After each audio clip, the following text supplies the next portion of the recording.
こんにちは、山田幸子です。私のチャンネルでは水彩画に関する動画や絵のメイキングをアップしています。さて、今回は猫の描き方動画やっていきたいと思います。以前、へそ天という猫がお腹を見せて寝転がっているポーズを描きました。今回はその変化球といいますか、へそ天に似たポーズですが、こちら、パッと見ちょっと難しそうに見えませんか？顔の角度だったり、体をひねっている感じとか、一瞬どうやって描いたらいいんだろうってなるんですけれども、形の取り方とかポイントをわかりやすく解説できたらと思います。鉛筆で下書きした後、水彩で色をつけて完成という流れになります。色はつけなくてもいいですし、お好きな画材を使って描いていただいても OK です。見るだけでも流れやコツをつかんでもらえると思います。ちょっと描いてみようかなと思ったら、ぜひ気軽に試してみてくださいね。それでは行ってみましょう。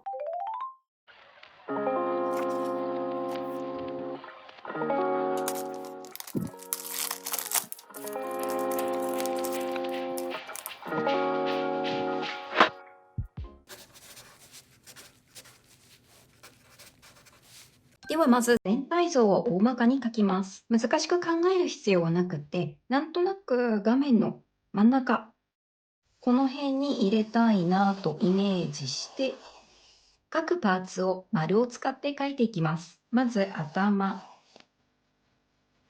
そして上半身、それから下半身。この上半身と下半身の重なったあたりにお腹がきます。それから腕。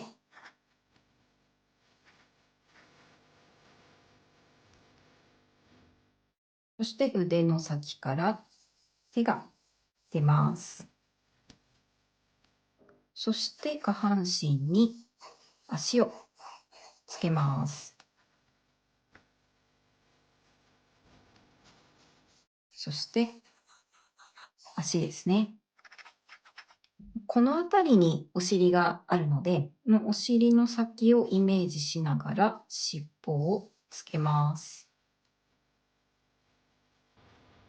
そして最初の頭に戻りまして、この頭の向きに注意しつつ三角形で耳を描きます。まだこの位置で決定ってわけじゃないので、おおらかに多少のズレは気にせずいきましょう。ちょっと余分な線を消しつつ、顔のパーツもざっくり描いていきます。目印をつけるような感じです。この時、顔の向きに注意です。ぐるっと逆さになっているので、描いている紙そのものをくるっと回すと、少し描きやすくなると思います。猫の顔の描き方についてはこちらの動画で詳しく解説していまして、煽りの角度の顔の描き方のところが参考になるかなと思います。ゴロンと寝転がって、この辺り、顎が見えています。まず上側にカーブさせながら横線を引きます。そして真ん中、縦線を引きます。横線の両側、だいたいこの辺りに目、ぷくっとしたほっぺに押し上げられて、ちょっと半円形に近くなります。そして横線と縦線の交わったところが鼻で、その下に口。ちょっとへの字を意識すると猫っぽくなります。この顎上に目鼻口をギュギュッと集結させましょう。では次に大まかに描いたパーツつなげていきます。頭と体とか、この上半身と下半身の境目みたいな余分な線を消していきます。輪郭とか残しておきたい線はそのままにしておいてくださいね。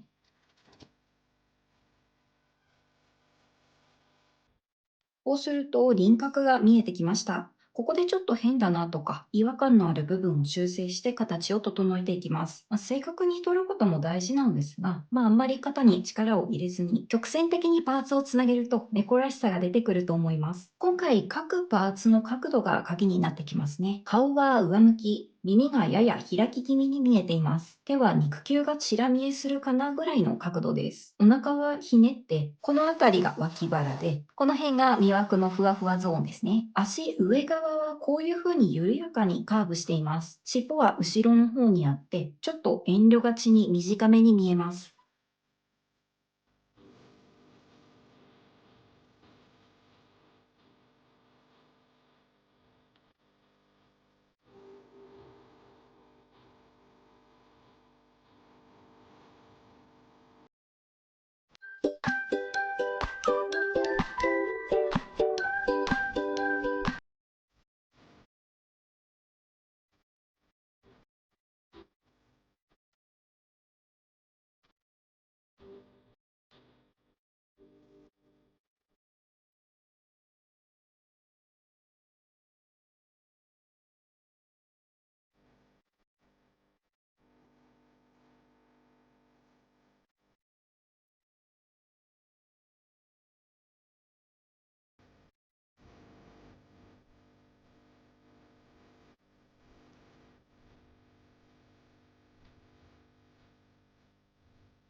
で下書きは完了です。それではここからは色を塗ります。猫にはいろんな毛の色や模様があるので、モノクロのままでもいいのですけど、お好きなにゃんこに塗ってみてくださいね。水彩で塗るときには全体を薄く塗ってから目とか毛の模様とか細部を仕上げていくようにしています。薄い色とか明るい色から塗り始めた方が重ねやすく修正もしやすいので、私は薄い色から徐々に濃い色という風に塗っています。水彩を使っていますが、画材や塗り方はご自身の好みに合わせてお楽しみください。あくまでも一例として見てもらえたら嬉しいです。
ということで、いかがでしたか？今回の動画良かったよという方は、チャンネル登録と高評価よろしくお願いします。寝転ぶ姿一つとっても、いろんな形があって描くたびに発見があります。猫の魅力が少しでも伝わったら嬉しいです。最後まで見てくださりありがとうございました。また次回の動画でお会いしましょう。